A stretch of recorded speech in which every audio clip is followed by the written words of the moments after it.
Halo, Assalamualaikum. Berjumpa kembali di channel Siwar TV. Pesan terima kasih Rizik langsung ke JK, ditulis oleh Rizal. Rizik mengirim sinyal SOS sebagai tanda permintaan tolong. Kita sebelumnya punya spekulasi bahwa Rizik ditinggal oleh investornya, oleh orang yang menggerakkannya sebagai boneka. Rizik dicap tinggal sendiri sebatang kara, membusuk di penjara, seolah kasarnya seperti itu. Tapi sampai detik ini Rizik masih memberikan perlawanan yang nyata bahkan dari balik jeruji besi. Rizik dengan luar biasa mempermalukan majelis hakim dengan sujud saat ditanya hakim. Perkara Rizik ini bukan kasus sepele. Sebagian menganggap Rizik sudah selesai, padahal Rizik masih hidup. Taring lewat masanya pun masih bergentayangan, bahkan beranak. Bahkan mereka masih bisa berani bersandiwara. Ingat Munarman saat 6 laskar tiada, apa klaimnya dia? 6 laskar dibunuh secara sadis oleh polisi. Secara lantang dia menyebut FPI tidak memiliki senjata, padahal jelas ada senjata. Karangan demi karangan lewat klaim secara terang-terangan di media berani dia keluarkan. Itu baru cerita soal Munarman. Rizik adalah bosnya yang punya banyak pion siap mati demi 72 bidadari yang menunggu mereka di akhirat nanti. Yang katanya tanahnya sengketa juga masih beroperasional. Semua cuma selebrasi kecil-kecilan ala cebong biar senang dan tenggelam dalam fakta. Faktanya mereka masih ada dan Rizik tak selamanya di penjara. Selain itu, investor Rizik juga jelas punya andil besar dalam semangat juang Rizik bergerak dalam kesehariannya. Kemarin, Rizik berkelakar soal mengucap terima kasih kepada Anies dan Doni. Dahulu kala saya pernah menuliskan sebuah tulisan di laman daring Siwar mengenai Doni ini sendiri secara spesifik. Namun apa yang terjadi?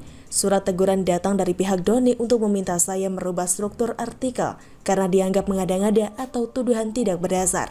Dulu saya nurut untuk diperbaiki, yang endingnya saya hapus. Kenapa saya nurut? Karena apa yang saya analisa atau rangkai dari profiling cerita yang nyata mungkin memang bisa salah. Tapi menyesalnya saya, kenapa berita mengenai aksi yang dilakukan Doni selanjutnya ke anak Rizik dalam pernikahannya muncul. Maka terbukti analisa saya mengenai permainan Doni bersama bosnya untuk mempermainkan bangsa ini. Di mana kini aksi Doni dulu terhadap pernikahan anak Rizik dijadikan salah satu umpan peluru buat Rizik menyerang balik. Seolah dia Rizik mengatakan bahwa Doni sudah memfasilitasi dengan protokol kesehatan. Doni yang kepala BNPB itu sudah membantu Rizik untuk supaya pentolan korek yang hadir di pernikahan itu tetap sehat. Lantas kenapa Rizik masih dipermasalahkan hukum seolah Rizik melanggar protokol kesehatan? Itu adalah pesan Rizik secara tegas lewat ucapan terima kasihnya kepada Doni dan Anies di depan majelis hukum.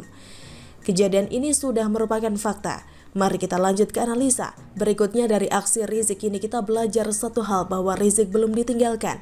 Dia mungkin mendapat bisikan atau mungkin ini memang sudah skenarionya. Rizik masuk penjara, kemudian Rizik mempermalukan hukum di Indonesia, membuat orang semakin membenci hukum itu sendiri. Rizik berusaha menghilangkan rasa kepercayaan masyarakat awam atau pengikutnya untuk percaya bahwa hukum di Indonesia itu tidak adil. Kalau tidak adil maka khilafah solusinya.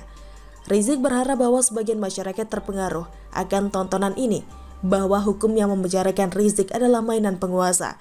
Tujuannya untuk membendung amarah, membangun jumlah basis massa. Seolah Rizik berjalan dengan prosedur yang sudah ditentukan, atau direncanakan. Selain itu, Rizik juga punya pesan kuat bahwa dia masih dilindungi. Cerita Doni dan Anies mengingatkan kita bahwa Rizik menyampaikan pesan itu sebenarnya langsung ke JK. Jika mengucapkan terima kasih kepada perwakilan JK, yakni Anies dan Doni, yang sampai di sini kita bisa simpulkan bahwa JK bisa benar-benar meninggalkan Rizik. Dia selalu berada di belakang Rizik dalam setiap langkahnya. Doni adalah salah satu kaki tangan JK yang membantu pernikahan anak Rizik, dan itu fakta. Bagaimana bisa pernikahan biasa difasilitasi negara? Memang Rizik siapa? Jadi sampai di sini maka kita perlu terus berhati-hati dan jangan sampai lengah terhadap aksi-aksi gerilya yang dilakukan oleh kelompok Rizik itu. Mereka tidak akan pernah berhenti sampai cita-cita mereka terwujud di NKRI ini. Bagaimana menurut Anda? Silahkan tulis komen Anda di kolom komentar. Jangan lupa untuk like, subscribe, dan share. Siwar TV pamit, sampai jumpa. Wassalamualaikum warahmatullahi wabarakatuh.